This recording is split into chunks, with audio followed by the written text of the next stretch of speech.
नमस्कार, सगरमाथा प्राइम समाचारमा स्वागत छ। म ज्योति पौडेल। नमस्कार, म राधिका तामाङ। सबैभन्दा पहिले प्रमुख समाचार। विद्यार्थीलाई रुचि अनुसारका विषयहरू अध्ययन गर्न पाउने व्यवस्था मिलाउन प्रधानमन्त्री दाहालको आग्रह। त्रिभुवन विश्वविद्यालयलाई शैक्षिक क्यालेन्डर लागू गर्न निर्देशन। सत्ता गठबन्धनमा खटपटले प्रधानमन्त्री सङ्कटमा, एमाले उत्साही। एमाले कांग्रेसको समीकरण बन्न सक्ने विश्लेषण, देउबा प्रधानमन्त्री बन्न सक्ने जानकारहरूको तर्क। निर्वाचन आयोगको जिल्ला संरचना अहिलेकै अवस्थामा कायम रहने अर्थमन्त्री महतको स्पष्टोक्ति। निर्वाचन कार्यालय खारिज गर्ने सरकारको कुनै मनसाय नभएको जिकिर। पशुपति मन्दिरको जलहरी छानबिनको लागि संसदीय छानबिन समिति बनाउनु पर्ने एमाले सचिव भट्टराईको सुझाव। समितिमा राष्ट्रपति र प्रधानमन्त्रीलाई राख्नुपर्ने भनाई। र लाल पूर्जा दिनका लागि राष्ट्रिय भूमि आयोगबाट काम भइरहेको मन्त्री श्रेष्ठको भनाई। सहकारी क्षेत्रको सुधारका लागि सहकारी सुधार कार्यदल गठन।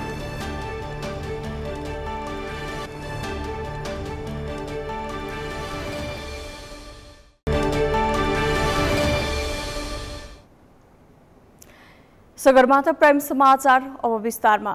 प्रधानमन्त्री पुष्पकमल दाहालले विद्यार्थीलाई रुचि अनुसारका विषयहरूमा उच्च शिक्षा अध्ययन गर्न पाउने कार्यक्रमहरू ल्याउन आग्रह गर्नुभएको छ।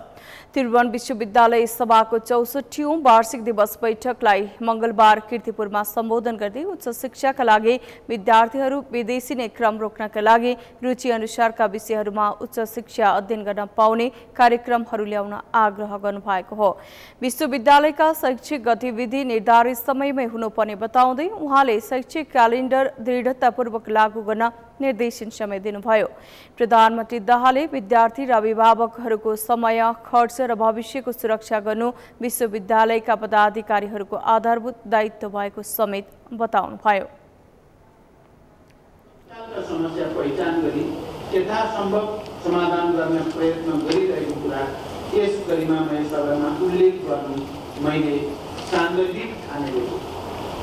त्रिभुवन विश्वविद्यालयमा आबद्ध शिक्षक कर्मचारीका प्रतिनिधिहरू, विभिन्न विद्यार्थी सङ्गठनका प्रतिनिधि तथा विश्वविद्यालयका पदाधिकारीहरूसँग भएका भेटघाट एवं छलफलका आधारमा प्राप्त सूचना र जनताको समेत चाहनालाई ध्यान दिई त्रिभुवन विश्वविद्यालयको उन्नति र विकासका लागि अल्पकालीन र दीर्घकालीन योजनाहरू बनाई अगाडि बढ्न आवश्यक छ। यसका लागि विश्वविद्यालयबाट पेश हुने उपयुक्त योजना र कार्यक्रममा नेपाल सरकारको तर्फबाट पूर्ण सहयोग रहने विश्वास पनि म दिलाउन चाहन्छु।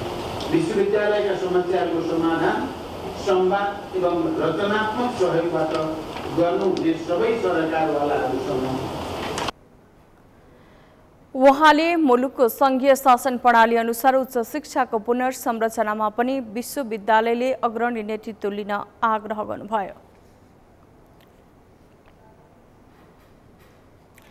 नेपालको राजनीतिमा नयाँ समीकरण बन्नु र भत्कनु कुनै नौलो विषय होइन। दलहरूले जति नै स्थिर सरकारको दाबी गर्ने गरेको भए पनि सरकार निर्माणका लागि कुनै एक दलको बहुमत नपुग्ने हुँदा छोटो छोटो समयमा सरकार ढल्ने र नयाँ सरकार बन्ने गरेका छन्।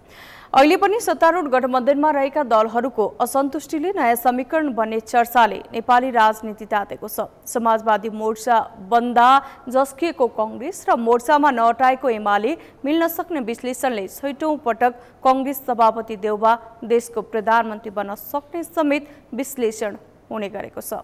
अमृता कालको रिपोर्ट। नेपाली राजनीतिमा नयाँ समीकरण बन्नु र भत्कनु सामान्य जस्तै बन्दै गएको छ। दलहरूले जति नै स्थिर सरकार बन्ने दाबी गर्ने गरेको भए पनि सरकार निर्माणका लागि कुनै एक दलको बहुमत नपुग्दा छोटो छोटो समयमा सरकार बन्ने र भत्कने गरेका छन्। संसदमा साना दलहरूले समेत बार्गेनिङ बढाउँदा त्यसले थप अस्थिरता निम्त्याउने गरेको छ। अहिले पनि संसदमा 32 सिट मात्र रहेको माओवादी केन्द्रका अध्यक्ष पुष्पकमल दाहाल प्रधानमन्त्री बन्दा सबैभन्दा ठूलो दल नेपाली कांग्रेस माओवादी केन्द्रको सत्ता सहयात्री मात्रै बनेको छ। संसदको दोस्रो ठूलो दल प्रमुख प्रतिपक्षभन्दा 7 वटा दल मिलेर सरकार बनेको छ। त्यसमाथि समीकरण तलमाथि हुन सक्ने चर्चापछि प्रधानमन्त्री दाहालको सक्रियतामा सत्ता गठबन्धन भित्री अर्को उपगठबन्धन बनेपछि नेपाली राजनीतिमा फेरि नयाँ समीकरण बन्न सक्ने सङ्केतहरू देखा परेका छन्। अर्कातिर बजेटप्रति सत्तारूढ दलकै असन्तुष्टि र मन्त्रालय बाँडफाँडमा सत्ता घटक दलहरू बीच मतभेद बढ्दै जाँदा काङ्ग्रेस एमाले बीच नयाँ समीकरण बन्ने चर्चा सुरु भएको छ। नेपाली जनताको चाहना चाहिँ के छ भनेदेखि नेकपा एमाले र नेपाली काङ्ग्रेस भनेको धेरै ठुलो जनाधार भएका राजनीतिक पार्टीहरू हुन्। आम नेपाली जनताको जनमत यिनै राजनीतिक पार्टीहरूसँग छ। देश यस्तो सङ्कटमा फस्दाखेरि पनि यी ठुला पार्टीहरू एक ठाउँमा उभिएर फर द टाइम केही समयका लागि एउटा सरकार निर्माण गरेर एउटा मुलुकलाई सही बाटोमा हिँडाउने काममा यिनीहरू किन अगाडि नबढेको होला भन्ने आम जनताको चासो चिन्ता छ।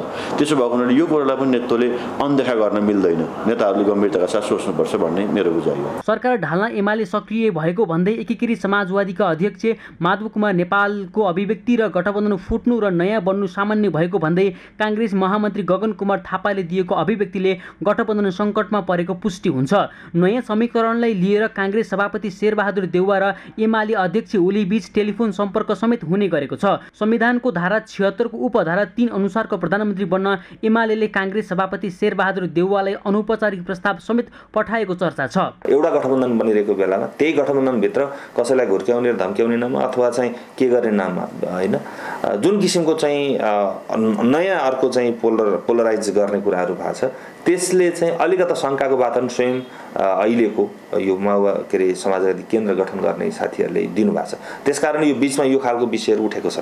यसलाई यो माओवादी स्वयंले यसलाई चाहिँ त्यो सही बाटोमा लाने प्रयास गरेन र यसलाई एउटा यसको विश्वासको वातावरण बनाउने अवस्था माओवादीले गरेन भने त्यो एउटा चाहिँ नयाँ डेभलपमेन्टमा नयाँ बाटो तय हुन सक्छ। सत्ता गठबन्धनभित्र पहिलो 2 वर्ष पुष्पकमल दाहाल, त्यसको 1.5 वर्षपछि माधव कुमार नेपाल र त्यसको 1.5 वर्षपछि मात्रै शेरबहादुर देउवा प्रधानमन्त्री बन्ने सहमति भएको छ।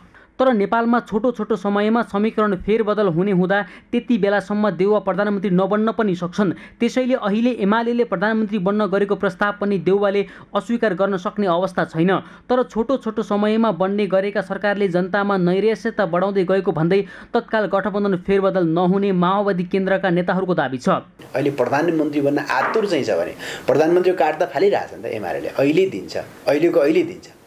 आजै म चाहिँ प्रधानमन्त्री हुन्छु भन्ने कुरा यदि इच्छा चाहिँ हो भने नेपाली काङ्ग्रेसको नेतृत्वको आजै प्रधानमन्त्री बनाउन सकिन्छ, बन्नुहुन्छ उहाँहरू। त्यो ठुलो कुरा चाहिँ किन उसले जसरी यो गठबन्धन भत्काउनु छ भत्काउनु त अहिले दिन्छन्, यसमा कुनै छैन। त्यसपछि के गर्छन् भन्ने कुरा भयो क्या, प्रधानमन्त्री बनाइसकेपछि के गर्छन् त्यो त विगतको राजनीतिक घटनाक्रमले त देखाइरहेछ नि त। फेरि त्यो के हुन्छ भन्ने कुरा, प्रधानमन्त्री बनिसकेको पछिल्लो दिनमा के हुन्छ भन्ने कुराको बारेमा हेक्का त काङ्ग्रेसले राख्नु। त्यसो भएन मलाई के लाग्छ भने यो गठबन्धन अहिले तत्काल चाहिँ टुट्दैन। फेरि त्यो अहिले ठुलो दल भएर पनि अर्को दललाई नेतृत्व दिएर सत्ता सहयात्री बनेको नेपाली काङ्ग्रेसलाई नै समीकरण टिकाउने भन्दा कुनै कारण फुटे नेतृत्व लिन सहज हुने राजनीतिका जानकारहरूको बुझाइ छ।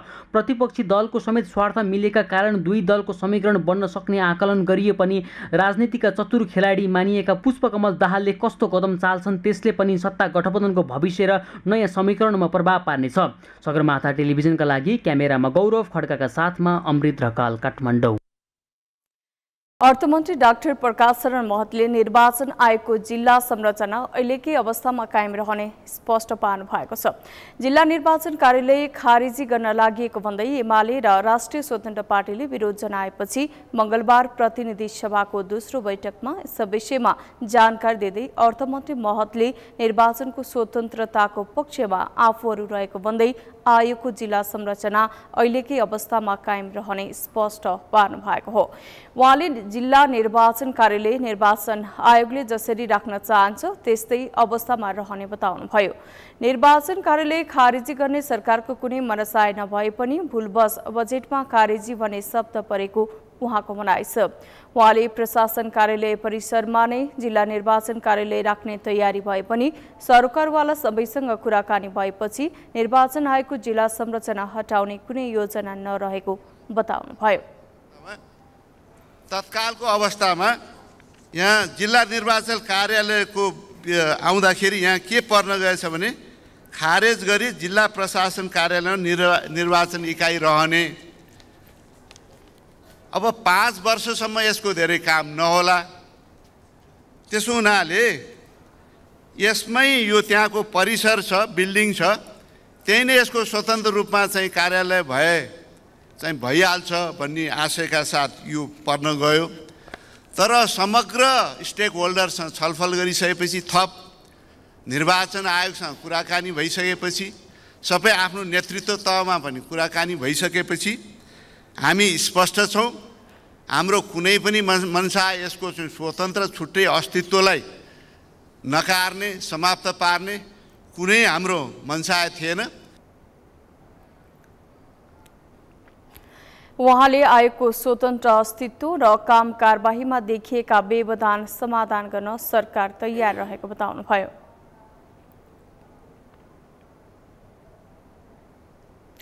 नेपाली कांग्रेसका सांसद प्रतिमा गौतमले पशुपतिनाथ मन्दिरमा सुनको जलहरी हटाएर राज्य कोषमा दाखिला गर्नुपर्ने बताउनु भएको छ। मंगलबार प्रतिनिधि सभा बैठकमा गौतमले पशुपतिनाथ मन्दिरमा सुनको जलहरी हटाएर राज्य कोषमा दाखिला गर्दै पशुपतिनाथको मौलिक स्वरूप कायम गर्नुपर्ने बताउनु भएको हो। उहाँले पशुपतिनाथ मन्दिरमा अनावश्यक रूपमा सुनको जलहरी राखिएको र जलहरी सम्बन्धी विवादले हिन्दू धर्मावलम्बीहरूको भावनामा चोट पुगेको उल्लेख गर्नुभयो। त्यस्तै उहाँले जलहरीमा 13 जनाको नाम कुदेको भन्दै आपत्ति जनाउनुभयो। हिन्दूहरूको भावनामा चोट पुग्ने काम भएको छ। सभामुख महोदय, गर्भगृहमा रहेको शिवलिङ्गलाई छुन त हुँदैन भन्ने मान्यता हाम्रो परम्परा छ। धर्मको नाममा नौटङ्की बन्द गराई चढाएको सबै सुन राज्य कोषमा दाखिला हुने गरी पशुपतिनाथको मौलिक स्वरूप देखिने गरी पुरानै अवस्थामा राखियोस् भनी म आग्रह गर्न चाहन्छु सभामुख महोदय। त्यस्तै सांसद महेश बस्नेतले दुग्ध विकास बोर्ड खारेज गर्ने निर्णयले किसानहरूलाई समस्या पर्ने भएकाले उक्त निर्णय फिर्ता लिनुपर्ने बताउनुभयो। उहाँले बोर्ड खारेज गर्ने निर्णय राष्ट्रको हितमा रहेको समेत बताउनुभयो। दैनिक 1 करोड उपभोक्ताको बीचमा सेवा गरिराखेको दुग्ध विकास बोर्डलाई खारिज गर्नुपर्ने आवश्यकता किन रह्यो? यो निर्णय अथवा यो प्रस्ताव यो किसान विरोधी छ, यो राष्ट्रको अहितमा गरिएको प्रस्ताव हो। यसले विदेशी दुधलाई नेपालमा भित्र्याउने, नेपालका उद्योगहरूलाई समाप्त गर्ने र नेपाली किसानहरूलाई अझ बढी गरिब बनाउनेको दिशातर्फ यो प्रस्ताव अगाडि आएको देखिन्छ। त्यसैले यो राष्ट्रको हित विपरीत आएको प्रस्तावलाई जसरी निर्वाचन आयोग खारेजी गर्ने प्रस्तावलाई फिर्ता लिनुभयो, त्यसरी नै यो सरकारले यो प्रस्ताव पनि फिर्ता लिनुपर्छ भन्ने कुरा म यो सम्मानित सदन समक्ष प्रस्तुत गर्न चाहन्छु। उहाँले बोर्ड खारेज गरेर विदेशी दुध भित्राउने षड्यन्त्र भइरहेको भन्दै यसका कारण 30 लाख दुग्ध किसान र सयौं दुग्ध उद्योग धराशायी हुने जिकिर गर्नुभयो।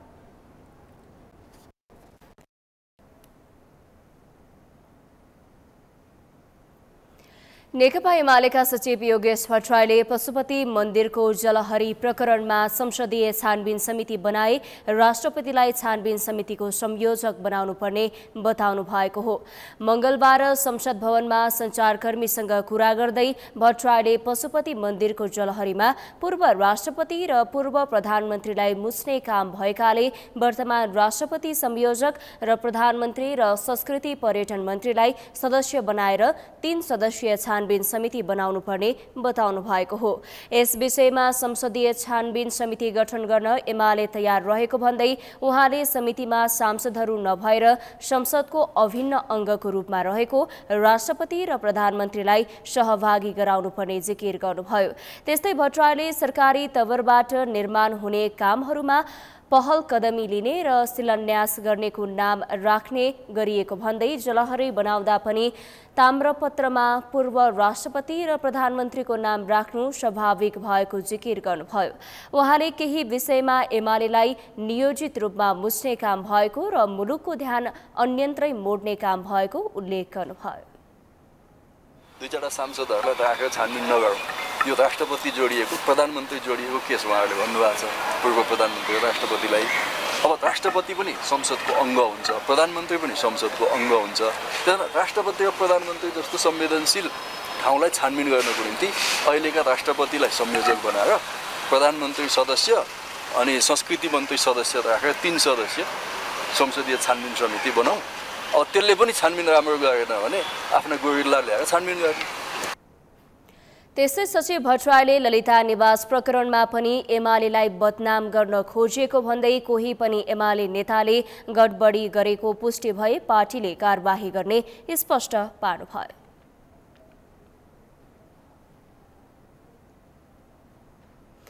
भूमि व्यवस्था सहकारी तथा गरिबी निवारण मन्त्री रञ्जिता श्रेष्ठले दलित सुकुम्बासी र अव्यवस्थित बसोबासीलाई लाल पूर्जा दिनका लागि राष्ट्रिय भूमि आयोगबाट काम भइरहेको जानकारी दिनुभएको छ। मंगलबार प्रतिनिधि सभा बैठकमा आफ्ना मन्त्रालयको विनियोजित बजेटमाथिको छलफलका क्रममा मन्त्री श्रेष्ठले आयोगले हालसम्म 8,79,000 भन्दा बढी भूमिहीनको लागत प्रविष्ट गरेको बताउनुभयो। उहाँले 697 स्थानीय तहसँग सम्झौता गरी 2,853 वटा जग्गा धनी लाल पूर्जा वितरण गरिसकिएको बताउनुभयो। नापी र मालपोत एकीकृत गर्न आवश्यक पूर्वाधारको तयारी भइरहेको उहाँले बताउनुभयो। उहाँले भूमिहीनहरूका समस्या समाधानका लागि सरकार प्रतिबद्ध भएको भन्दै यसलाई दीर्घकालीन समाधान नै गरिने उल्लेख गर्नुभयो। भन्ने विषयमा म भन्न चाहन्छु, राष्ट्रिय भूमि आयोगबाट कार्य अगाडि बढिरहेको छ।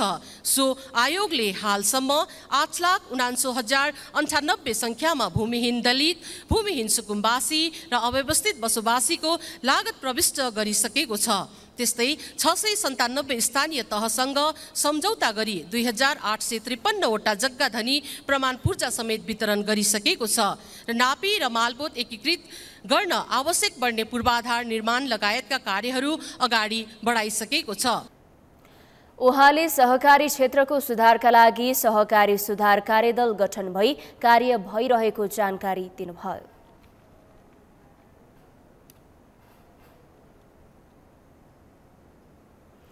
कानून न्याय तथा संसदीय मामिला मन्त्री धनराज गुरुङले संक्रमणकालीन न्यायसँग सम्बन्धित विषयका निष्कर्षमा पुर्याएर द्वन्द्व पीडितलाई न्याय दिलाउन सरकार प्रतिबद्ध रहेको बताउनु भएको छ।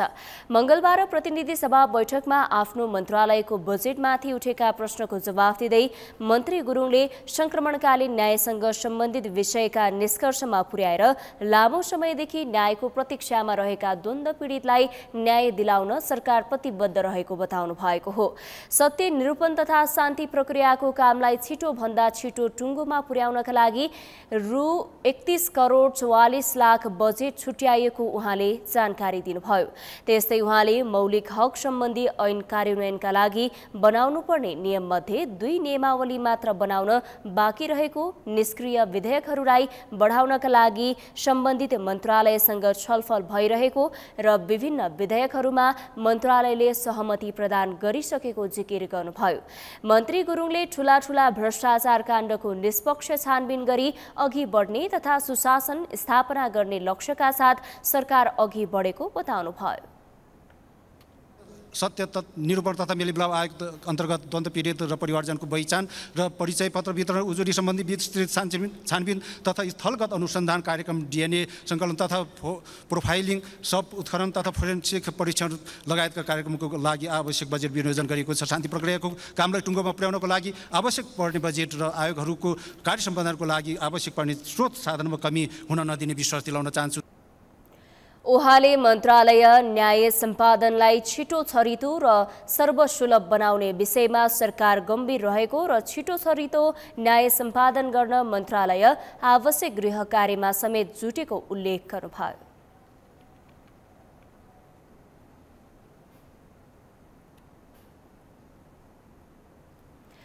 सगरमाथा समाचारमा अब पालो विश्रामपछि कोशी अस्पतालमा अनलाइन र टोकन प्रणाली लागू गर्न स्वास्थ्य मन्त्री बस्नेतको निर्देशन, 330 बेड निःशुल्क व्यवस्था गर्ने घोषणा। अझै सहज हुन सकेन भिडभाड हुने सरकारी कार्यालयको सेवा व्यवस्थित, सरकारी निर्देशनमै सीमित, सेवाग्राहीलाई शास्ति सधैँ उस्तै। र सर्लाहीमा अतिरिक्त हुलाक कार्यालयका कर्मचारी व्यवस्थापनको माग गर्दै आन्दोलनमा पाल्पाका चिकित्सा शिक्षाका विद्यार्थीहरूको पनि आन्दोलन, बढी शुल्क लिएको आरोप।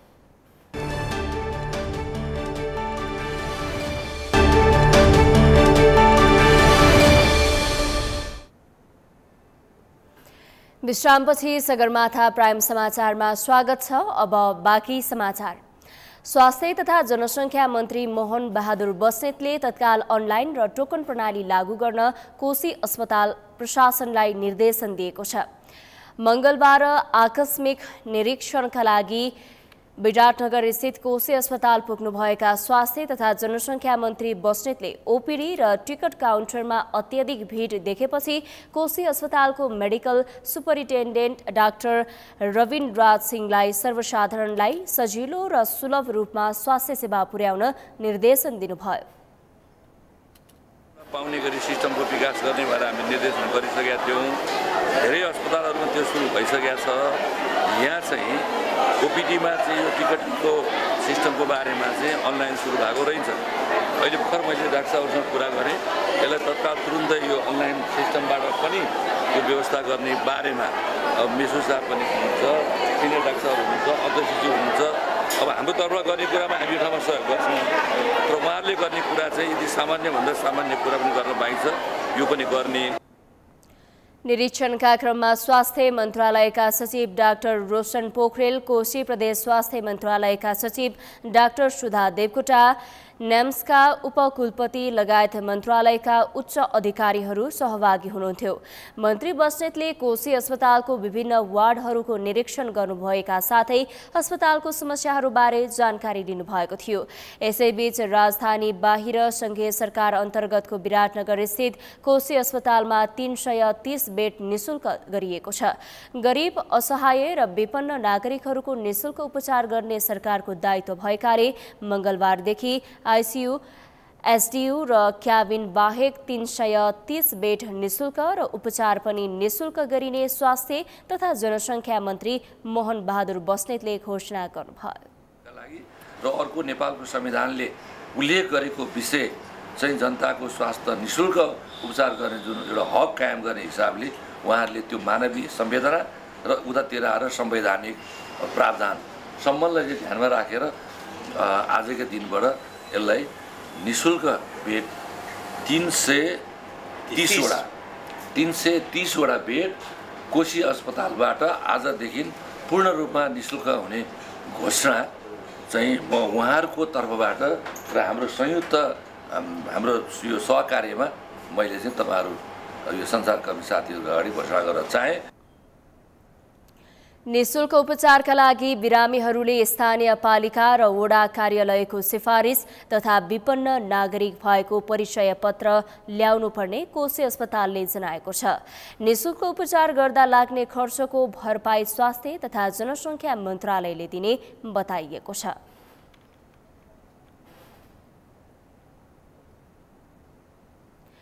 धेरै भीडभाड हुने सरकारी कार्यालयहरूका सेवा सुविधाहरू अझै सहज हुन सकेको छैन।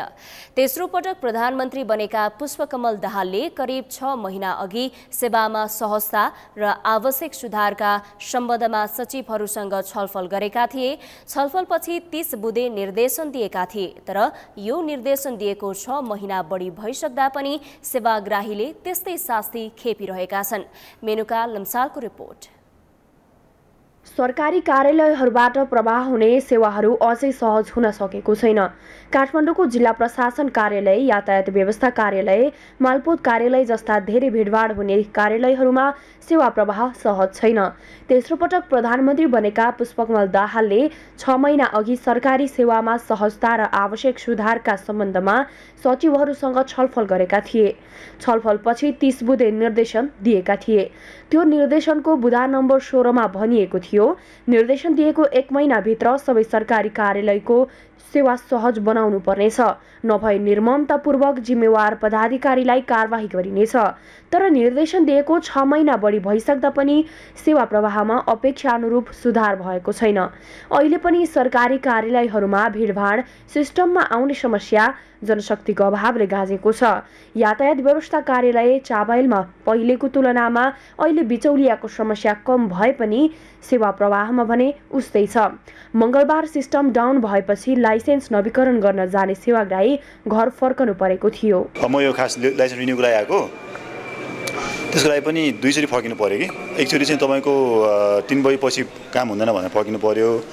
आज आएँ होइन, हिजो आएको थियो, म फेरि आज आएँ। आज चाहिँ फेरि सिस्टममा तपाईँको सिस्टम पुरानो रेकर्ड देखाएर छैन भन्यो कि त्यो भन्नाले अलिकति अब खै के नमिले जस्तो लाग्छ होइन। यातायात कार्यालय मात्र होइन, जिल्ला प्रशासन कार्यालय काठमाडौँमा पनि सेवाग्राहीले घण्टौं लाइनमा बस्नुपर्ने समस्या छ। यस कार्यालयमा आवश्यक जनशक्ति नभएपछि राष्ट्रिय परिचय पत्र र नागरिकता बनाउन घण्टौं लाइन बस्नुपर्छ। म 2-3 घण्टा चाहिँ लाइन लागे।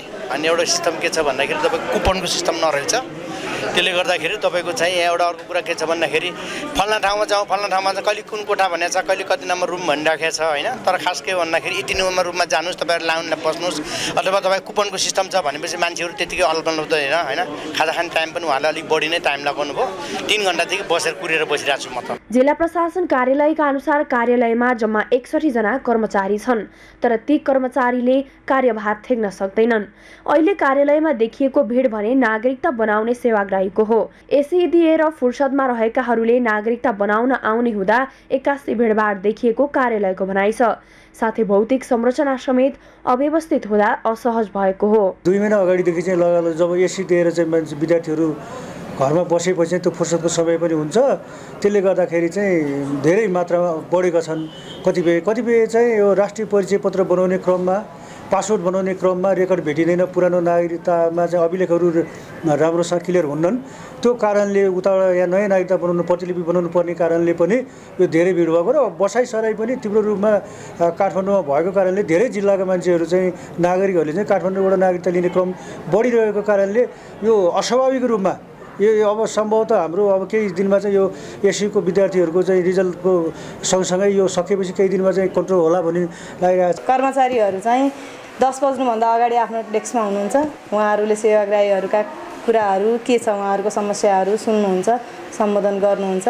त्यसरी गर्दाखेरि सबै कुराहरू सिस्टम जाँदैन। अहिले पहिला जस्तो सिस्टम नजाने हुँदाखेरि चाहिँ स्मुथली काम हुन्छ। आफ्नै फ्लोमा काम भइसके पछाडि समस्या छैन। एकदमै सिस्टमेटिक तरिकाले काम भइरहेछ म्याम अहिले। आम जनतालाई गुणस्तरीय सेवा दिनु सरकारको दायित्व हो, तर जनशक्ति अभाव, सधैँको प्राविधिक समस्या, कर्मचारीहरूको काम गर्ने शैलीका कारण गुणस्तरीय सेवा र डिजिटल नेपालको परिकल्पनामै सीमित छ। सगरमाथा टेलिभिजनका लागि क्यामेरामा सुनिल कोलीका साथमा मेनुका लम्साल, काठमाडौँ। अधिकांश सरकारी कार्यालयहरूमा सेवाग्राहीले सहजै सेवा पाउन सकेका छैनन्। जिल्ला प्रशासन कार्यालय, मालपोत कार्यालय, यातायात व्यवस्था कार्यालय जस्ता बढी भिडभाड हुने कार्यालयलाई केही न केही समस्याले गाजेको छ। नवनियुक्त प्रधानमन्त्री पुष्पकमल दाहालले सेवा चुस्त बनाउन बाध्यकारी निर्देशन दिएका थिए। त्यस बखत धेरै सेवाग्राहीले सरकारी सेवा सुध्रिने अपेक्षा गरेका थिए, तर अझै पनि अपेक्षा अनुरूप सुधार नभएको पाइन्छ। यसै सन्दर्भमा आज हामीले सगरमाथा जनबोलीमा सर्वसाधारणलाई सोधेका थियौं, सार्वजनिक निकायबाट प्रवाह हुने सेवा तपाईलाई कस्तो लाग्छ? हेरौं उनीहरूको भनाई उनीहरूकै शैलीमा।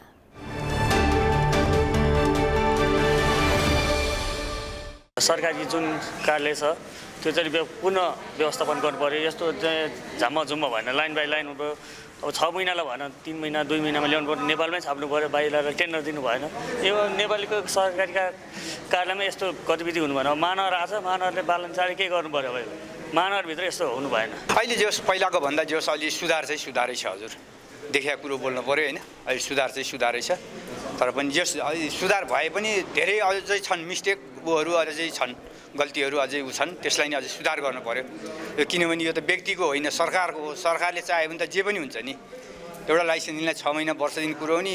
अहिले 6 महिनासम्म चाहिँ यत्र मान्छेको पैसा चाहिँ कति हुन्छ त्यो हिसाब गर्नु पर्यो। तिनै त छैन, तर ठिक छ। अहिले पहिलाभन्दा धेरै राम्रो छ, इम्प्रुभ भएको छ हजुरको। हजुर सरकारी सेवाहरू राम्रो छ।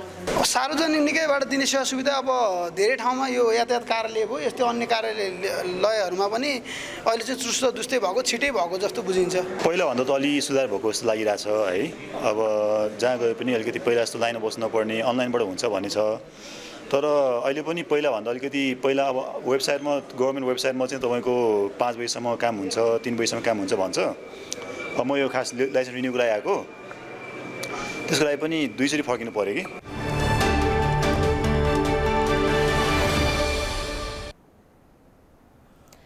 पशुपतिको जलहरीमा विवाद सिर्जना भएपछि अख्तियार दुरुपयोग अनुसन्धान आयोगले जलहरीको तौल लिएको छ।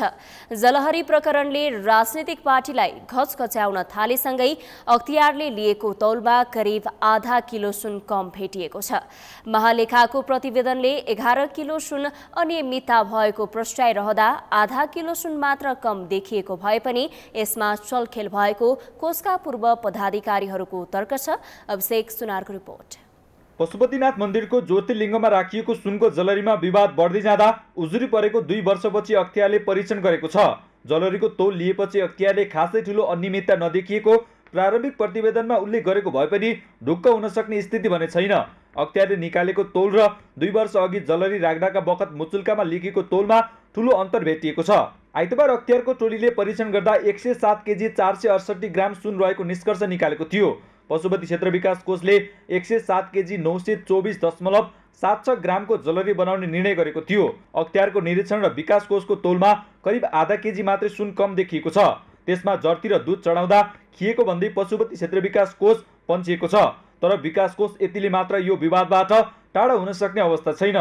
2 वर्ष अघि जलहरी राख्दाको समयमा 96 केजी 822 ग्राम र बाँकी सुनका टुक्राबाट रिङ बनाइएको लेखिएको थियो। त्यो रिङ बनाइएको बाँकी सुनको परिणाम पुष्टि हुने विवरण नभएको भन्दै महालेखाले प्रतिवेदनमा उल्लेख गरेको छ। तर ठ्याक्कै कति सुन प्रयोग भएको हो भन्ने विषय प्रश्न लेखिएको छैन। बाँकी सुन प्रयोग गरी रिङ बनाइएको भनिए पनि पहिले त्यो सुन कुम्ल्याउने योजना नै बनाइएको पशुपति क्षेत्र विकास कोषका पूर्व पदाधिकारीको भनाइ छ। मुचुल्का तयार पारिसकेपछि बाँकी सुनको विषयमा विवाद सिर्जना भएपछि त्यसको केही दिनमा कसैलाई जानकारी नगराइराखिएको हो, जुन कानुन विपरीत भएको पूर्व पदाधिकारीको भनाइ छ। त्यो मुचुल्कामा 10 किलो सुन बाँकी 10 किलो सुन चाहिँ के भने त्यो चाहिँ पेटी बनाएर राख्ने कुरा छैन। 3-4 दिनपछि तजबिजमा राखेको देखिन्छ। मेरो भनाइले यो सबैले पेलेपछि राखेको देखिन्छ।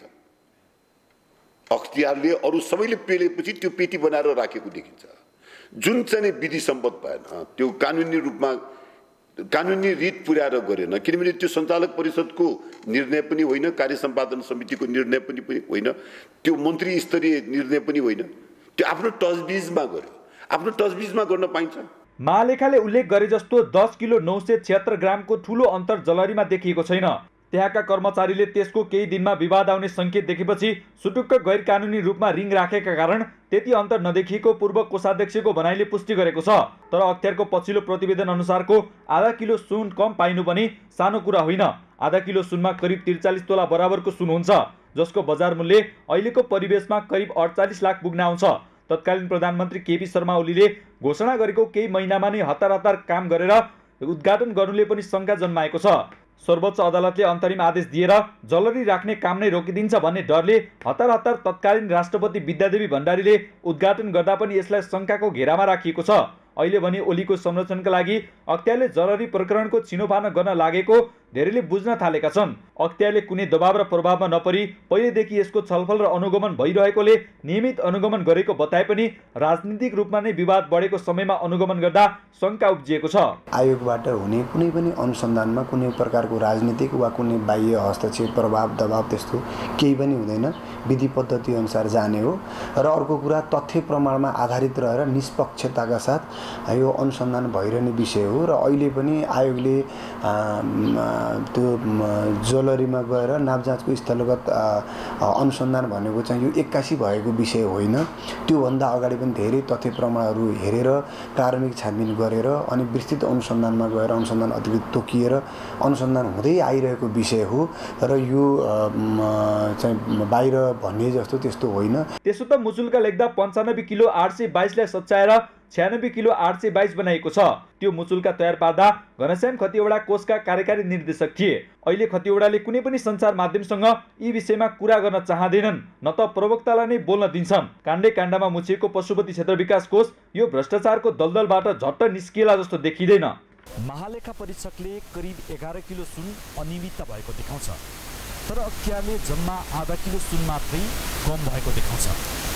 उजुरी परेको 2 वर्षसम्म चुप लागेको अख्तियार अहिले 81 एक्सनमा उत्रिन्छ र पशुपति क्षेत्र विकास कोषले 2 वर्ष अगाडि तयार पारेको मुचुल्का पनि विवादास्पद देखिन्छ।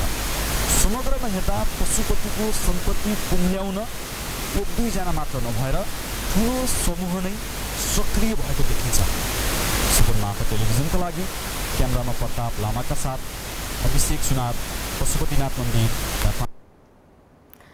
सर्लाहीको हुला कार्यालयहरूमा कार्यरत 232 जना कर्मचारीहरू आफूहरूलाई व्यवस्थापन नगरी कार्यालय खारेजीको घोषणा गरिएको भन्दै आन्दोलनमा उत्रिएका छन्। बजेट भाषण मार्फत सरकारले अतिरिक्त हुला कार्यालय खारेज गर्ने घोषणा गरेपछि जिल्लाका अतिरिक्त हुला कार्यालयहरूमा कार्यरत कर्मचारीहरू आन्दोलित भएका हुन्। सर्लाहीबाट शंकर पहाडीको रिपोर्ट।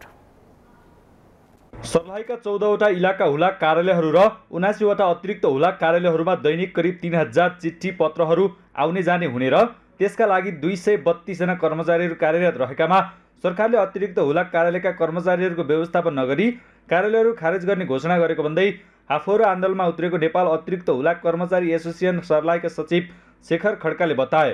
लगभग यो सर्लाही जिल्लाभरिमा हजुरको भन्नुपर्दाखेरि सरदरमा चिठी पत्रहरू चाहिँ यो अतिरिक्त हुला छोटी कार्यालयहरू अतिरिक्त हुला कार्यालयबाट सरदर जिल्लाभरिमा 3000 चिठी आदान प्रदान हुने गर्दछ। त्यस जिल्लामा अतिरिक्त हुलाका सङ्ख्याहरू चाहिँ झन्डै 79 छन् र अतिरिक्त हुला कर्मचारीहरू 232 छन् र यी कर्मचारीमाथि यो विगत 2080 जेठ 15 गते नेपाल सरकारले बजेट भाषण कार्यक्रमबाट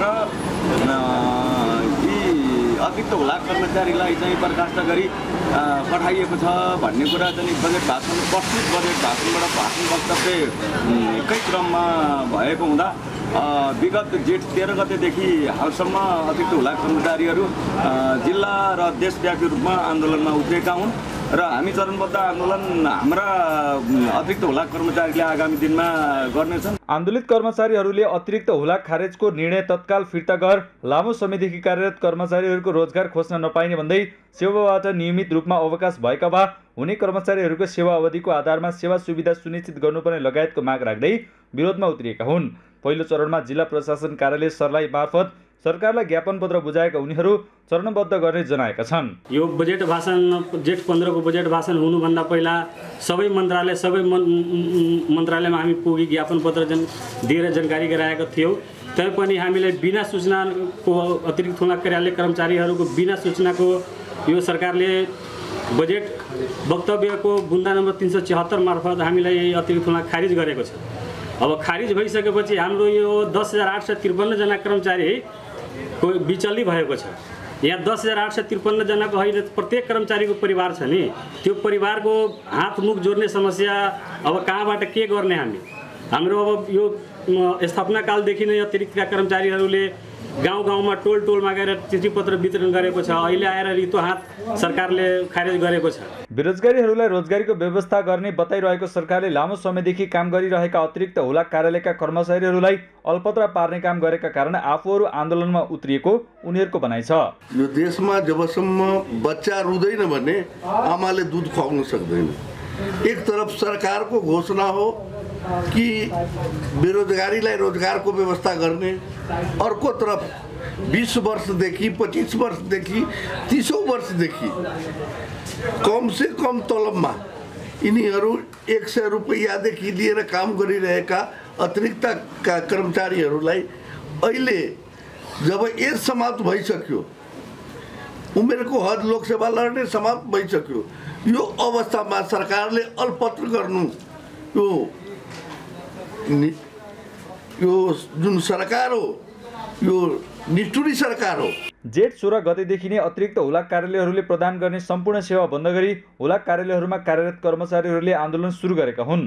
सगरमाथा टेलिभिजनका लागि सर्लाहीबाट शंकर पहाडीको रिपोर्ट। लुम्बिनी मेडिकल कलेज तथा शिक्षण अस्पताल तानसेन पाल्पामा एमबीबीएस अध्ययनरत विद्यार्थीहरू आन्दोलनमा उत्रिएका छन्। कलेजले भर्नाको समयमा लिएको इन्टर्नशिप शुल्क र अन्य अतिरिक्त शुल्क फिर्ताको माग गरेर 10औं ब्याजका विद्यार्थीहरू 7 गतेदेखि निरन्तर धरनामा बसेका छन्।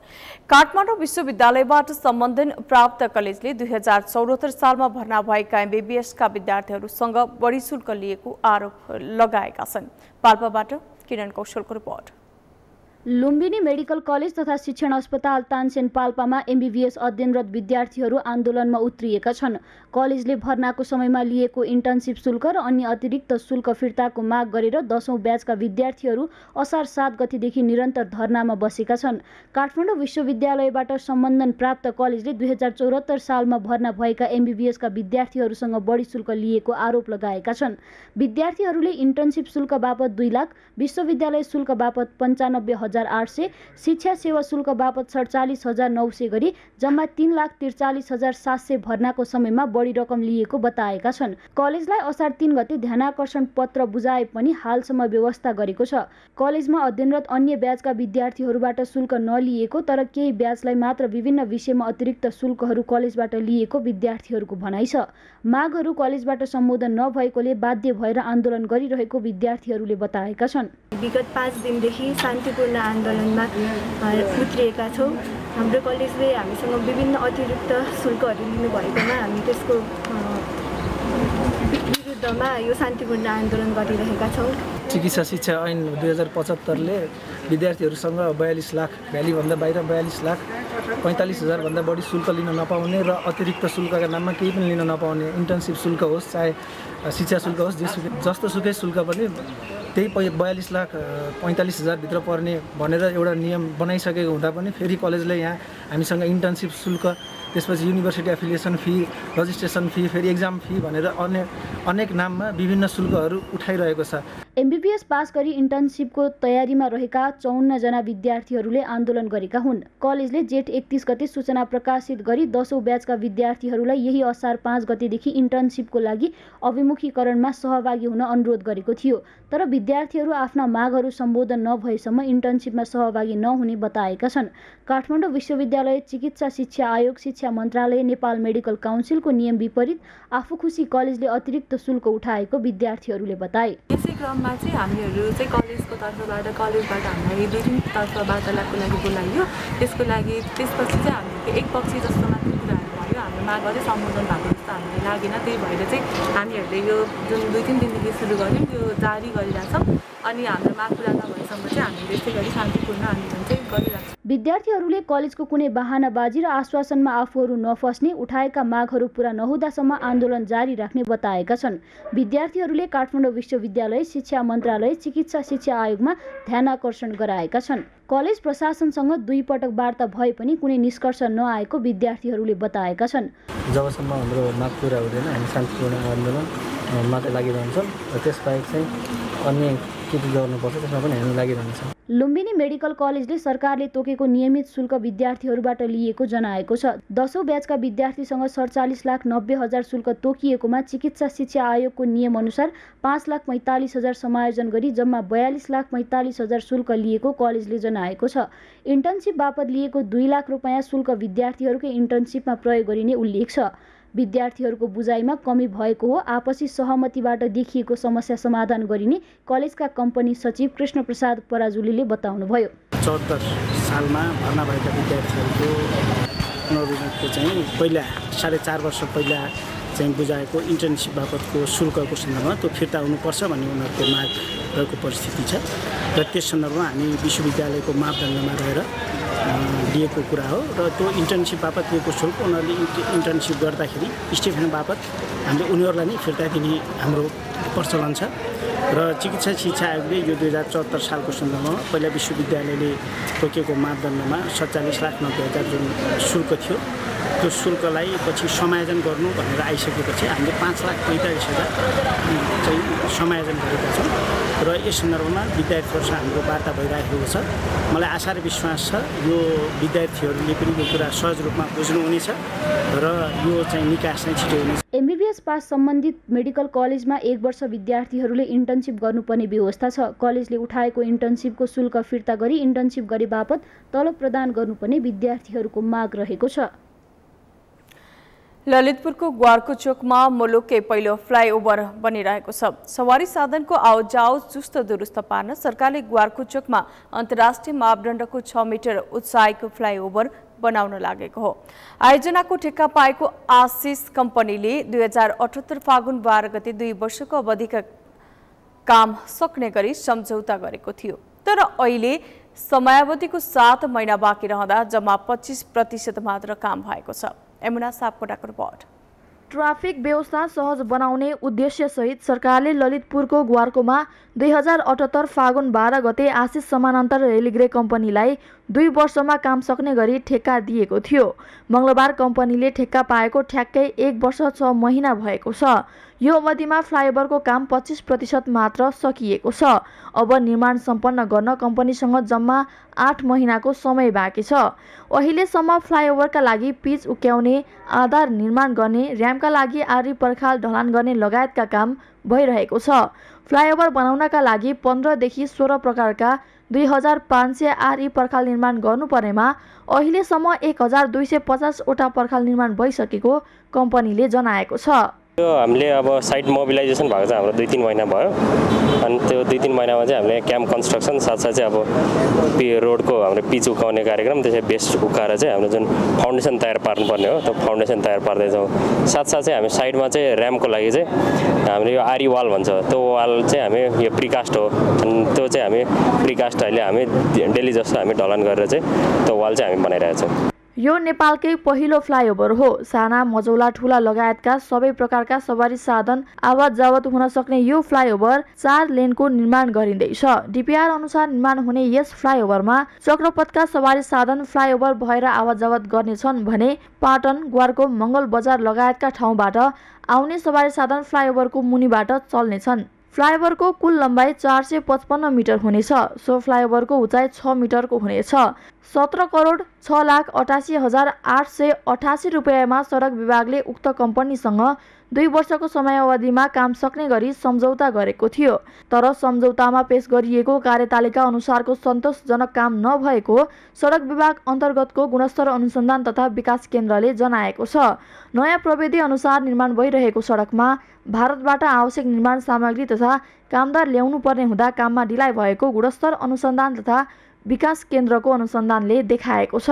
नेपालको लागि चाहिँ नयाँ टेक्नोलोजी प्रविधि छ कि यो एमएससी वाल र पर्फोरेटेड भर्टिकल ड्रेन भन्ने हुन्छ, जुन चाहिँ अहिलेको एक्जिस्टिङ बाटोको लेभलको त्यहाँ भएको माटो चाहिँ एकदम कमजोर छ।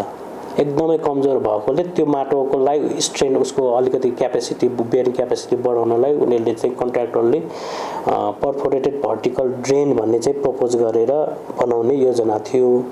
त्यो योजना अनुसार तर हामीले चाहिँ अब त्यो राखेर कति बेयरिङ क्यापेसिटी बढ्छ भन्ने हिसाबले हामीले माग गर्दाखेरि ऊ अलिकति त्यहाँनिर ऊ अलिकति टाइम वेस्ट भएको छ एउटा बाटो। अर्को एमएससी वाल त्यो पनि फेरि इन्डियाबाटै टोली आउनुपर्ने, नेपालमा त्यसको प्रविधि त्यस्तो काम गर्ने मान्छेहरू नभेटिने रहेछ, इन्डियाबाटै आएर गर्नुपर्ने। यी यस्ता कुराले अलिकति ऊ आफ्नो सेड्युलभन्दा अलिक पछि परेको अवस्था छ।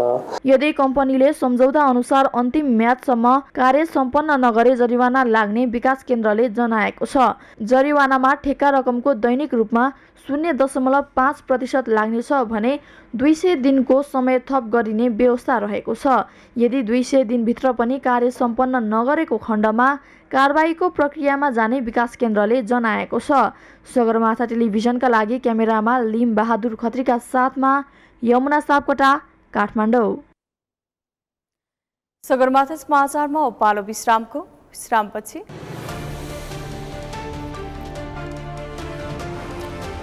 वाग्नर समूहका विद्रोही नेतृत्वले रुसमा रक्तपात मचाउन चाहेको राष्ट्रपति पुटिनको आरोप। विद्रोहमा संलग्नलाई न्यायिक कठघरामा उभ्याउने चेतावनी।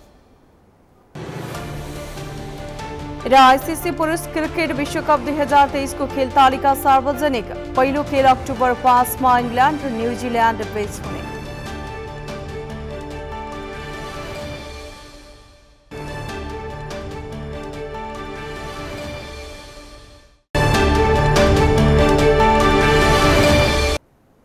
सगरमाथा प्राइम समाचारमा अब पालो अर्थ समाचारको।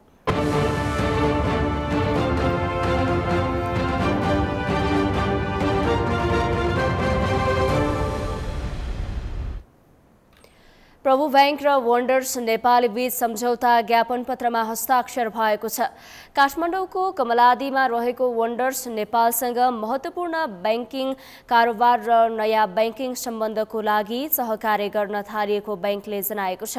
यो सम्झौताले प्रभु बैंकको संगठनमा महत्त्वपूर्ण भूमिका खेल्नुका साथै विकास र सहयोगका लागि नयाँ अवसरहरू खेल्ने बताइएको छ। साथै पारस्परिक रूपमा लाभदायक सहकार्यको ढोका खोल्ने बताएको कम्पनीले यस सम्झौताले बैंकिङ क्षमताहरू बढाउने र बजारमा बैंकको पहुँच विस्तार गर्न थप मद्दत गर्ने बताएको छ। सम्झौता ज्ञापन पत्रमा वन्डर्स नेपालका तर्फबाट कार्यकारी निर्देशक सोहन श्रेष्ठ, निर्देशक पदम प्रसाद नेउपाडे र प्रभु बैंकका तर्फबाट प्रमुख बजार व्यवस्थापक मञ्जय राज पाण्डे र वरिष्ठ बजार व्यवस्थापक शेखर राज बास्ताकोटीले हस्ताक्षर गरेका छन्।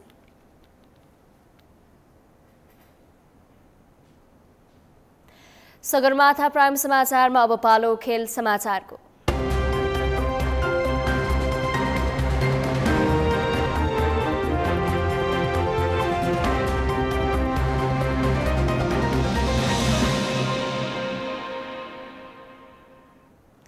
यसै वर्ष भारतमा हुने आईसीसी पुरुष क्रिकेट विश्वकप 2023 को खेल तालिका सार्वजनिक भएको छ। अक्टोबर 5 मा इङ्ल्यान्ड र न्युजिल्यान्ड बीचको विश्वकपको उद्घाटन खेल अहमदाबादमा हुनेछ भने 19 नोभेम्बरमा फाइनल हुने भएको छ। खेलहरू भारतका 10 स्थानमा खेलाइनेछ। खेल बेंगलुरु, चेन्नई, दिल्ली, धर्मशाला, हैदराबाद, कोलकाता, लखनऊ, मुम्बई र पुणेमा हुनेछ। गुवाहाटी र तिरुवनन्तपुरमले हैदराबादसँग अभ्यास खेल आयोजना गर्नेछ। विश्वकपमा 10 टिमले प्रतिस्पर्धा गर्नेछ। डिफेन्डिङ च्याम्पियन इङ्ल्यान्डले अहमदाबादमा हुने टुर्नामेन्टको उद्घाटन 2019 विश्वकपको फाइनलमा बहुप्रतीक्षित भिडन्तमा न्युजिल्यान्डसँग प्रतिस्पर्धा गर्नेछ। आयोजक भारतले अक्टोबर 8 मा चेन्नईमा 5 पटकको विजेता अस्ट्रेलियासँग भिड्नेछ। अहमदाबादले परम्परागत प्रतिद्वन्दी भारत र पाकिस्तान बीचको खेल 15 अक्टोबर र अस्ट्रेलिया र इङ्ल्यान्डको खेल 4 नोभेम्बरमा हुनेछ। क्रिकेट विश्वकप सुपर लिग मार्फत 8 46 दिनसम्म चल्ने प्रतियोगिताका लागि छनौट भएका छन् भने अन्तिम 2 स्थान जिम्बाब्वेमा हुने आईसीसी विश्वकप छनौटको फाइनलमा पुग्नेछ। प्रतियोगिताको पछिल्लो पटकको राउन्ड रोबिन ढाँचालाई कायम राखेको छ र यसै टोलीले कुल 45 लिग खेल्न पाउनेछन्।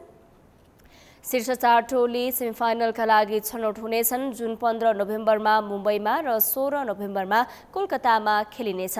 सेमिफाइनल र फाइनलमा रिजर्भ दिन हुनेछ।